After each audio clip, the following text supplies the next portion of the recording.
लेकिन फिर भी हम सुबह उठकर हमेशा अपने ही घर में बिस्तर छोड़ते समय ये एक लाइन जरूर बोलकर फिर हम किसी काम में लगे। तो इससे हर एक पीड़ित लोग को, हर एक व्यक्ति को लाभ ही होने वाला है। हम पूरी दुनिया का भला चाहते हैं, इसमें प्रेम, स्वास्थ्य सब आ जाती है, पूरा अच्छे से है ये। लेकिन इतना सही बोल के अब आज आपने गायों की और उसकी बातें तो आपने खूब सुनी, उसको कोई संभालने वाला नहीं होता है, लेकिन वो महापुरुष ऐसे लोगों को जो कि कुछ नहीं जानते थे, कुछ नहीं समझते थे, मेरे जैसी अबोध बालिका को, मेरी शादी हुई मैं 19 साल की मात्र थी, मेरे को कुछ पता नहीं था कि कैसे गुरु है, क्या है। मैंने खूब डिस्कशन किया था कि इससे क्या होता, उससे क्या होता, उससे क्या होता, मेरे को ये शौक है मेरे को। लेकिन उस महापुरुष ने इतना संतोषजनक उत्तर दिया कि मैं तो वही कायल हो गई और मेरे जीवन का एकदम रूपांतरण हो गया। तो ऐसे महापुरुष की ये कृपा दृष्टि का फल है कि आज आपके सामने मैं जो खड़ी हूँ वो खड़ी हूँ, और बोलने का भी एक जैसी एक अबोध बालिका को क्या पता चलता है कि क्या है, लेकिन उन्होंने मुझे लायक बनाया। अहो अहो श्री सद्गुरु करुणा सिंधु अपार, आपा मर पर प्रभु करो उपकार, आपा मर पर प्रभु करो अहो उपकार।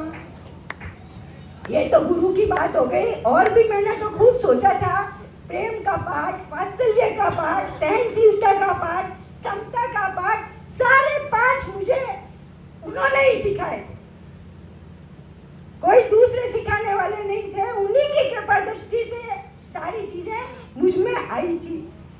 ठीक, अब ये जो ये विकल्प यहाँ खड़ा हुआ है, तो मैं तो यहाँ बैठे यानी चौड़िया साहब का यह संकल्प है कि सब अपने डॉक्टर खुद बनिए, यानी एक ही लाइन में सारी बातें आ जाती है।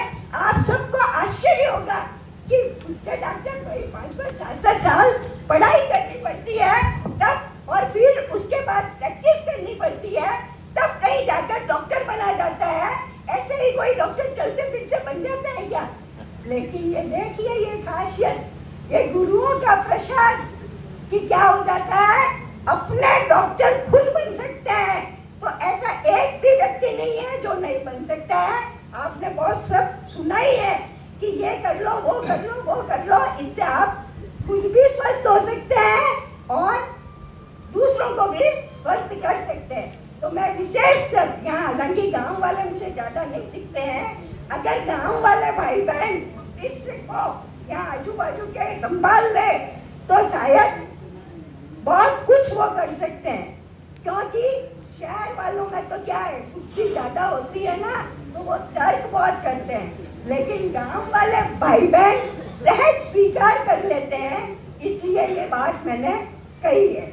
अच्छा, अब बात ये है, कोई तो कहेगा कि भाई हमारे पास बुद्धि है तो बुद्धि का उपयोग करिए, किसी के पास पैसा है तो पैसे का उपयोग करिए, किसी के पास समय है तो समय का दान लीजिए। यानी जिसके पास जो कुछ भी है और कुछ नहीं है तो बोलने का तो है ना। अगर नीचे वचन से आप आने वालों का स्वागत करोगे तो भी क्या हो जाएगा, तो भी आधा तो वो स्वस्थ इसी से हो जाएगा। तो इस तरह से ये बातें मेरे गुरुओं ने जो मुझे बताई, मैंने आप सबको कह दी है।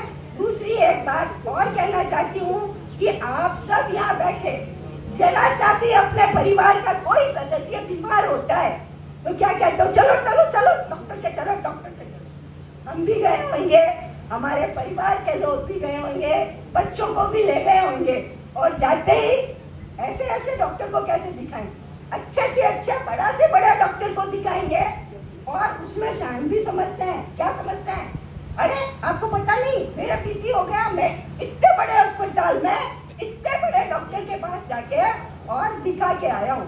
मतलब आदमी तो वो ऐसी सोच से ही हो जाते हैं। और डॉक्टर क्या करते हैं, जाते ही पहले सब टेस्टिंग, और टेस्टिंग में आधा आदमी तो बेचारा घायल हो जाता है उनका, और उसके बाद इतनी बड़ी लिस्ट, डायबिटीज है, शुगर है, बीपी है, वो है, और फिर जिंदगी भर दवाइयाँ खाते रहो और लेते रहो, बाद में दवाई नहीं भी होती। तो ऐसी बात है, अब टाइम कम है इसलिए मैं आपका समय ज़्यादा नहीं लूँगी, हालांकि मैंने कुछ पॉइंट और भी लिखे थे, पर अब वो बोलने का भी समय नहीं है, इसलिए मैं आप सबसे विराम मतलब लेती हूँ और आप सबसे एक निवेदन करती हूँ कि कम से कम आप और किसी का कर सकें तो बहुत अच्छी बात है, लेकिन अपने डॉक्टर स्वयं बन सकते हैं। कम से कम छोटी मोटी बीमारियों का इलाज आप स्वयं करें और देखें उसका चमत्कार कि क्या होता है। इतने साल तक आप डॉक्टर के पास गए और अब